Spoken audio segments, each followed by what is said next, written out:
2020. See it all here on Food Science TV. Episode 1, Beyond Impossible.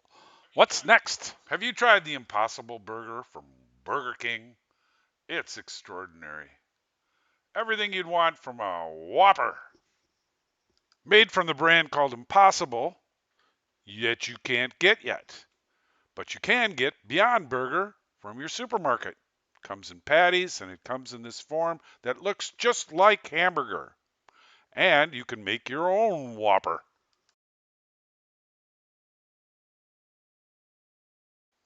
The reason you love these burgers is because they're made from food that is high in iron. It's mostly in the patty, but now there's a vegetable version that gets most of its iron from a liquid called heme. It looks like and tastes like and works like blood, but it's made from the roots of a soybean plant. Beyond Impossible versions are also made with potato, wheat, soybean, and pea proteins. They get their fat from plants too, like corn and coconut. It's beyond impossible, but true. All processed and mixed together, it looks like this. You can make or get a burger that's the real deal, like you always wanted it to be.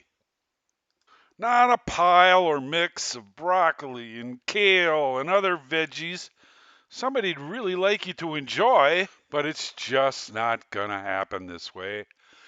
It's so nice that somebody has finally come up with a way to make it taste and look right. So what makes it all possible? And what's gonna be next? So we've added a link for you to get a PDF copy of this presentation by the company that makes it all happen. And here is what's happening.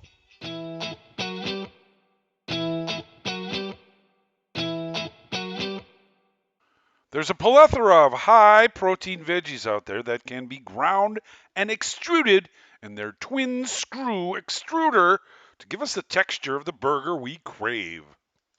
These guys make the machinery that cooks, texturizes, folds, and essentially manipulates a vegetable product into chunks of meat we are all familiar with.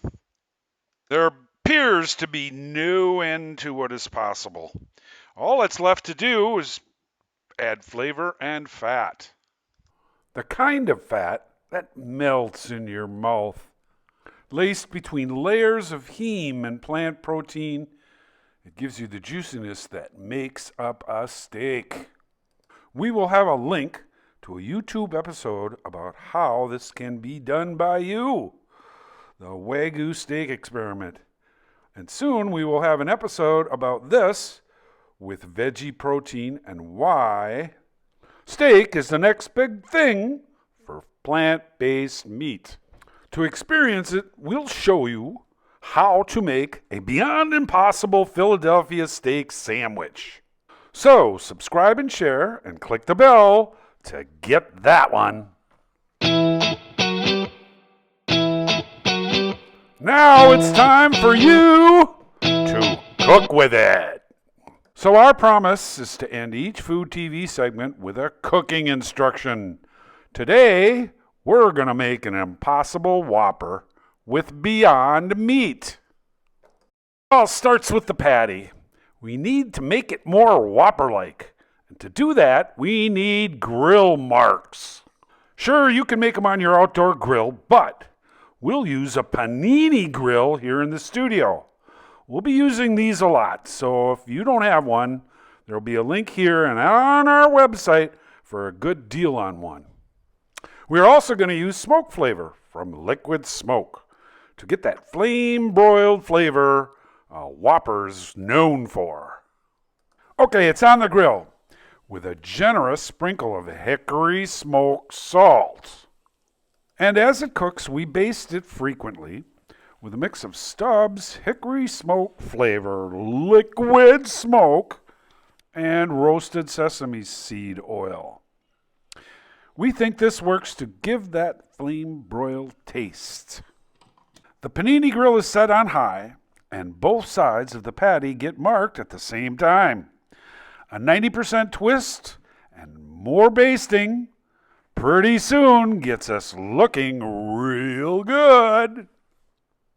Okay, perhaps not as good as Burger King shows it, but when it's good enough for us, we take it off to a ready bun. You know, I think that texture's just right. Now, let's finish it off with the rest of the Burger King Whopper fixings, starting with ketchup. Just a little bit of mustard. Freshly sliced tomatoes, placed strategically. And my favorite is mayonnaise to stick it all together. And a big slice of white onion. As much lettuce as you can pile on. And last but not least, a couple of nice pickles. And there you have it. Your way. You made it possible. Meat-free, homemade, Impossible Whopper. And you know what? All that Whopper stuff kind of embellishes the patty to disguise any not as good as meat flavor. So are you convinced yet? 43% of consumers are, and 98% of the non-meat choosers eat meat too. And they do it to reduce the effect of animals on the environment, for environmental animal welfare, and for their own health and wellness. These are big changes, all thanks to food science. So you don't have to eat these kind of veggie burgers for sure. So please watch this channel for more. And visit our website for links and episodes. And speaking of links, we will include a link to the panini grill we've used here. It's one of our favorites. It's a Breville. It has the perfect size grill rib, a thickness limiter, and of course a heat control. Professional quality construction throughout. Good secure handles. And it comes in two sizes. We're using the smaller one for our own personal storage convenience. Both have the same great features, which includes a handy place to wind up your cord and these pop-out feet to help it stand up in a cabinet for easy storage. Okay, that's about all for now. Hope you liked this first episode of Food Science TV. In future episodes, we will explore sausage and the way it's a perfect candidate for beyond impossible transformations from veggie to meat. And pretty soon we're going to take you fishing in Wisconsin to show you a great opportunity as our community struggles with a scarcity that could be easily helped by similar, beyond impossible science. We're going to make a tuna mac and cheese crunch wrap supreme.